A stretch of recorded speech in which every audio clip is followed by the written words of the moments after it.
Joining me now is Richard Parkhouse. He is the Director of Investor Relations and a board member at Forsys Metals. Great to see you, Richard. Hi, Mark. Great to see you too. Now, your company is sitting on the world's largest permitted uranium project in Namibia, and you're currently reviewing your definitive feasibility study from 2015. Could you give us a brief overview of the project and the review you're doing? Yeah, sure. But it's probably worthwhile just backtracking a little, just to fill you in a bit about the timeline. Originally back in 2007, Forsys acquired Valencia and then Namib Plus sites, which are in fact no more than about 7 kilometers away from each other. And they both became fully owned in 2010 by Forsys Metals. And both of these sites are in the Erongo region of Namibia. These sites make up what we call the Norasa project. So, as we all know, soon after that in 2011 was a disastrous year for everybody in exploration and in the uranium world, when Fukushima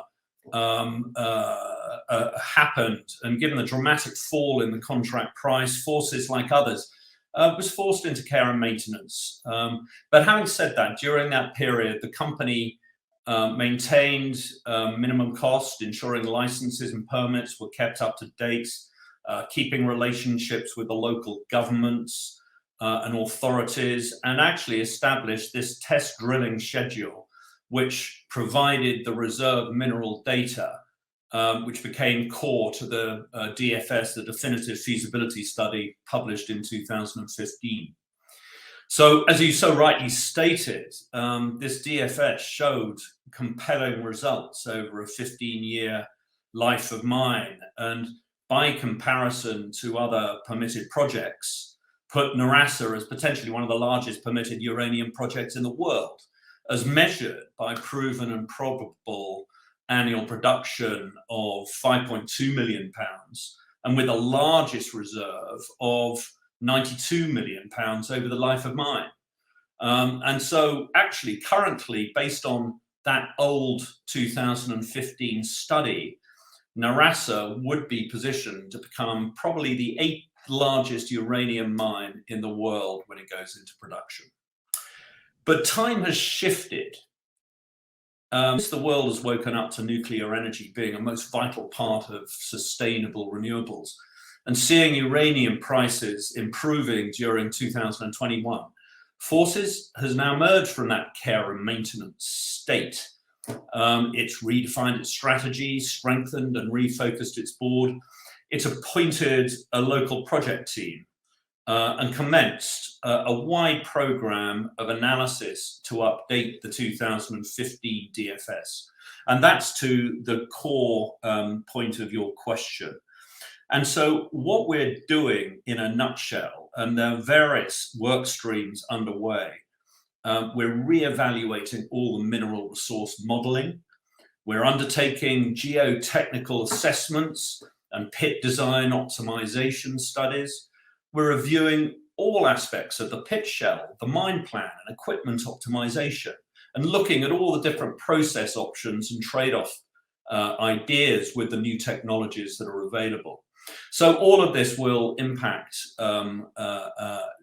all aspects of CapEx and OpEx and the financials of what the DFS 2015 study originally came out with. And obviously, as a part of that, we have to be very focused on re-reviewing all of the infrastructure, the power and the water, the roads, the process plants and buildings and other requirements that we are going to need as we move and transition from being an exploration and development company into potentially a production company. So it goes without saying, there's a ton of work going on down in Namibia, and actually at the board level too, in order to update what is now an old DFS. And it's absolutely core to our strategy of advancing the Norasa project. And that leads me to my next question. The company appointed Pine Van Wyck Yeah.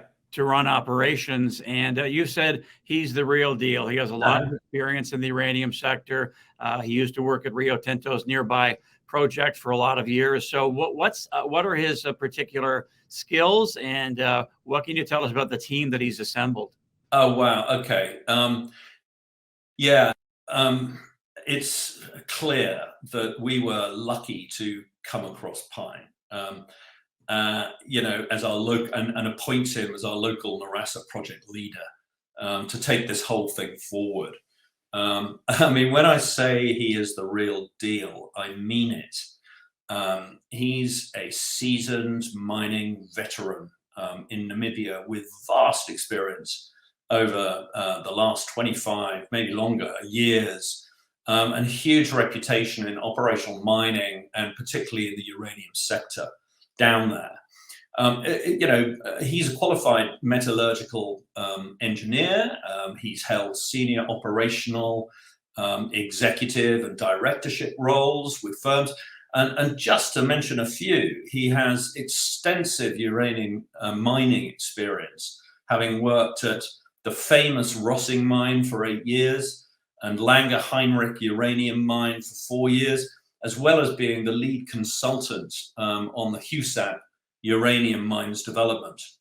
That's just to mention a few. And during the last 18 months before he joined us, he's been leading the Rossing uranium life of mine extension study, where they are looking to see whether they can extend the life of mine of this famous pit.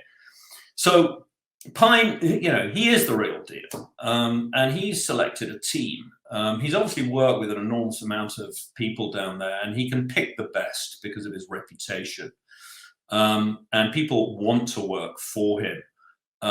And so he's put a phenomenal team together of highly respected process engineers, mining consultants, geologists, and EIA consultants, people who are dealing with the licenses and infrastructure. And you add all of those people together, and they've got over 180 years in Namibia mining between them. Likewise, he's outsourcing various studies and trade-off studies.